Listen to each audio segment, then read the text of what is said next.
Thank you very much for having me here, for inviting me all the way from India.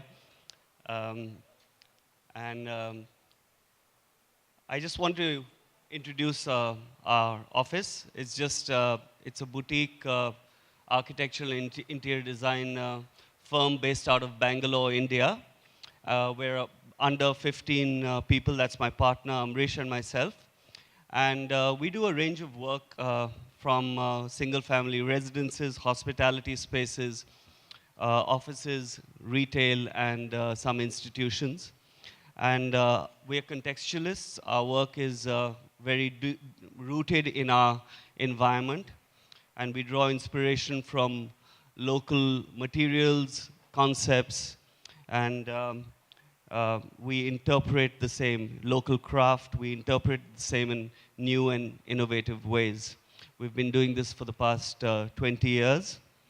The project I'm going to speak about today is the DPS Kindergarten School in Bangalore.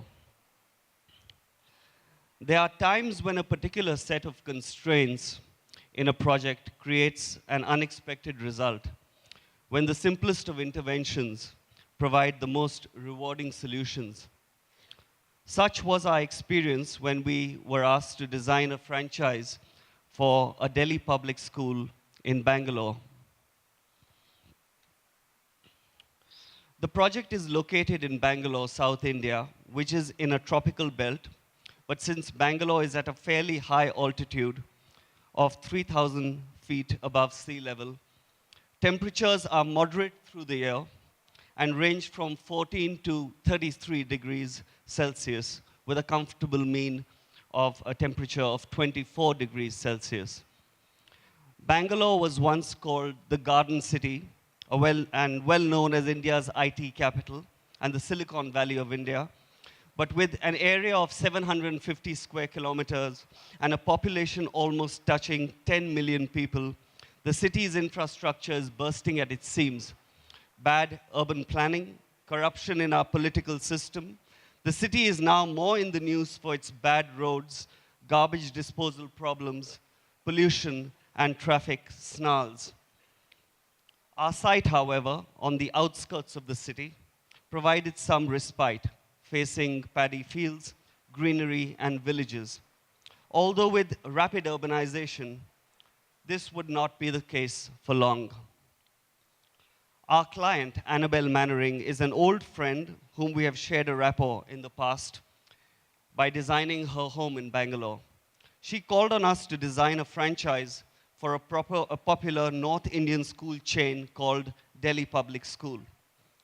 The DPS has about 200 schools across India, the Far East, and the Middle East, and is reputed to be one of the largest school chains in the world. Their model is to create high-volume schools and, with the economies of scale, provide the best facilities and education to children from all sections of society. The annual fees is rupees 50,000 per year, which is equivalent to about $800 per year. It's less than average, even in Indian terms, for a private school. Since the model was to be potentially replicated across several schools in South India, we were asked to create a simple and cost-effective typology that could be adapted easily to different site conditions and slightly varying programs. While the overall master plan, currently under construction of 120,000 square feet, comprises a kindergarten, a junior, middle, and a senior school block that will eventually cater to 4,000 children, the current kindergarten facility, which is hatched in blue, has 25 classrooms, and with 40 children a class, a total strength of 1,000 children aged between 3 and 5 years. The primary challenge was to design and complete construction of the first 35,000 square feet kindergarten block within a 6-month time span at an efficient cost of rupees 1,200 rupees a square foot, which is equivalent to US dollars 20 a square foot. The efficiencies of designing and constructing a building so rapidly had to be balanced with what we believed in, creating a warm, playful, and welcoming environment for these young children that would be filled with natural light and ventilation. The method we adopted was to take a basic module of a classroom, which is 35 feet by 20 feet, and stack it horizontally and vertically like building blocks. This was achieved with a repetitive exposed concrete structure to which we added layers of intervention. Apart from adding partition walls in between classrooms and windows on the periphery, we brought cheer into the project by adding brightly painted corrugated metal sheets on all corridor walls, which would serve a dual purpose: facilitate speed of construction and be highly durable for the wear and tear school corridors usually take. We used other contextual references, such as local terracotta jalis, which are perforated screens, on both sides of each classroom to facilitate adequate cross-ventilation. The building is linear, running along an east-west axis of 275 feet, and the circulation and movement is either via a courtyard or via an 8-foot wide single-loaded corridor that wraps around its perimeter on both the ground and first floors. The hatched blue areas show breakout spaces which are multi-purpose, used mainly for the arts and crafts, drama, music, and dance. A skewed red staircase from the ground to the first floor acts as a central design feature and breaks the linearity of the court and its circulation. The building massing gently steps back on the upper level. The open corridor flanks the classrooms on one side and the courtyard on the other. In ancient India, we had the tradition of a Gurukul, where students imbibed wisdom sitting at the feet of their guru under the largest tree in the village, usually in a large courtyard surrounded by huts. The courtyard provided the hub of village activity. In our design too, the courtyard is the soul of the school and facilitates various activities and learning outside the classroom. The temperate climate of Bangalore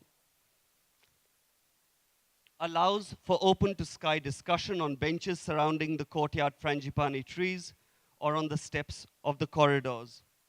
School plays, dance or music programs, the daily morning assembly, and the kids' playground are all part of the courtyard. Judging the sun directions in the morning and in the afternoon, we played with a number of devices to enhance the way light is filtered into the interior spaces. Horizontal pergolas at the entrance shade from the strong afternoon western sun, and vertical slats create patterns in the morning in the double height breakout volumes, connecting both levels via the red staircase. One of the main elements we used in the design are vernacular terracotta jalis, which are perforated screens that wrap around parts of the building as an external skin. In India, jalis made of red and yellow sandstone were part of the architecture of palaces and forts of Rajasthan and the mosques of the Mughals from the 16th to the 19th centuries. More recently, master architect Laurie Baker created wonderful perforated brick walls in Kerala. We took two varieties of the perforated terracotta block, a star and a rectilinear shape. These were readily available in an 8-inch and 8-inch module, 8-inch by 8-inch module, and combined them in interesting ways. The jalis produced daylight filtering and shading from the harsh western sun while allowing for natural ventilation and external view. The combination of two different modules create interesting patterns in the interior spaces at different times of the day. The jalis are therefore an effective building component in warm tropical regions such as ours. In an age of air-conditioned schools becoming increasingly popular in India, we have attempted a climate-sensitive, energy-efficient, and cost-effective approach that utilizes minimal electrical load during the day, due to effective harnessing of breezes. Each classroom has adequate cross ventilation with the southwest to northwest breezes, northeast breezes penetrating right through. That's the direction of the movement of the breeze in Bangalore. A stack effect is created as courtyard heat builds up during the day. Hot air rises, cooler air is drawn into the courtyard by the windows and jalis on the external classroom walls, through the inner walls, and into the low pressure area of the courtyard. The 8-foot deep colonnade shades the internal walls of the classroom against direct sun and rain, while all the windows on the south are protected by ample overhangs. Color has always been an important part of the Indian consciousness, and it's symbolic in our religions, our festivals, and our celebrations. We were inspired by the saturated tropical colors of South Indian vernacular architecture and textiles. The colored corrugated sheets of the school corridors wrap around the entire perimeter of the court and gave us an opportunity to play with pattern and breathe life into the internal volumes. A single skewed concrete stair painted red is the only element that breaks the linearity of the court and leads one to the upper level. The bright color calls attention and draws focus to the building's circulation. It has been a rewarding experience for both my partner Amrish and myself working on this project. The efficiencies of working with a low budget and strict timelines did not allow us the luxury of separate budgets for the architecture and interior design. So the visual impact and comfort of the interior spaces are a direct result of the basic stripped down materials used architecturally and the play of light through them. Other than some tables and chairs, little has been added to the architecture by way of interior elements. The entire shell was constructed in exposed form finished concrete, as we could not afford to plaster surfaces.